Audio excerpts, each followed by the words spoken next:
unveiling treasures from history, where every coin tells a story. This is Rare Coins. A 1974 quarter looks ordinary. No silver, no fancy design, just another coin people spend every day. But here's the twist. A few 1974 quarters have sold for $18,000, $27,500, and even $41,000 at auction. And most people who owned them had no idea what they were holding. Support our effort. Subscribe, like, and share so that we can bring you more videos like this. The 1974 Washington quarter belongs to the modern-clad era, struck nearly a decade after the United States ended silver coinage for quarters. That means this coin is made of a copper core with outer layers of nickel. No silver content at all. And because of that, many collectors ignore it completely. But ignoring this coin is exactly why rare examples slip through unnoticed.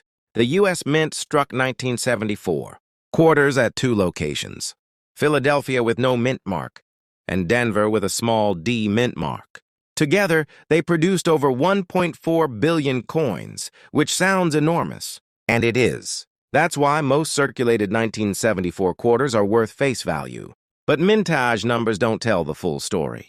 What matters is condition, strike quality, and most importantly, mint errors. In everyday circulated condition, a 1974 quarter is worth 25 cents. In lightly circulated condition, maybe 50 cents to $1. Uncirculated examples with nice luster can sell for $3 to $10. Even high-grade MS-65 examples usually stay under $30. That's where most people stop looking. And that's a mistake. The real money comes from the coins that were never supposed to exist. One of the most valuable categories is major mint errors.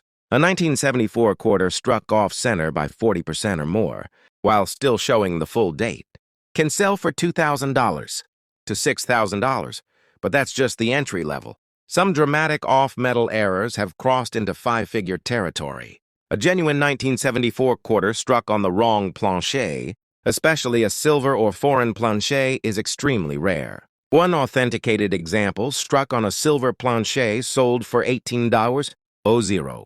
Another wrong metal error crossed the auction, block for $27,500, because of its clear strike, correct weight, and certification. Then there are double denomination errors, where a quarter is struck on a coin already struck for a different denomination.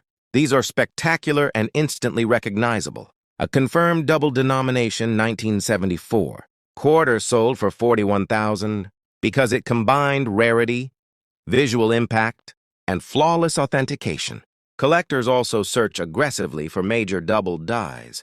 While minor doubling is common and usually worthless, strong doubled dies with clear separation in Liberty, In God We Trust, or Washington's profile, can bring $500 to $3,000 depending on strength.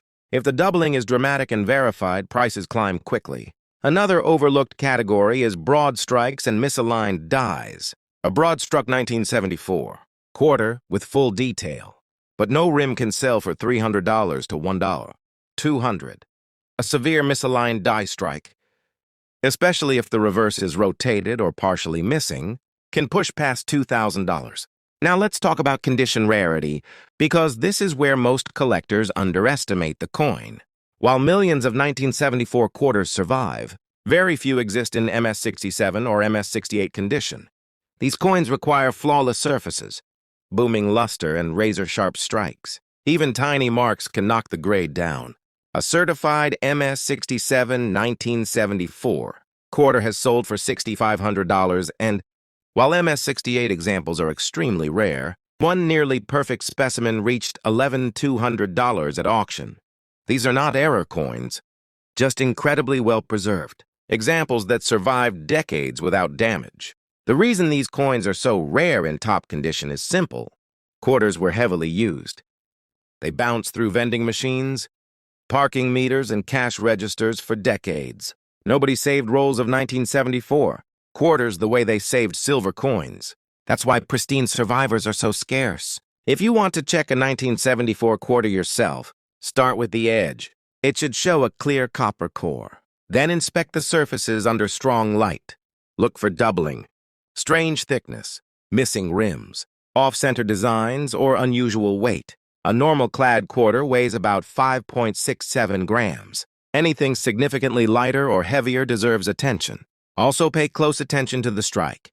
Weak strikes are common, but unusually sharp. Details, especially in Washington's hair and the eagle's feathers, can indicate a higher grade coin. Never clean the coin. Cleaning destroys collector value instantly, even on rare errors. If you believe you found something unusual, grading is critical. Five-figure coins only bring those prices when authenticated by professional services, like PCGS or NGC. Certification turns curiosity into credibility.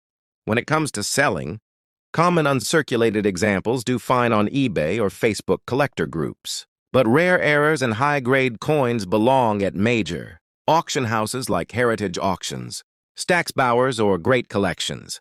That's where serious collectors compete. And that competition is what drives prices into the thousands.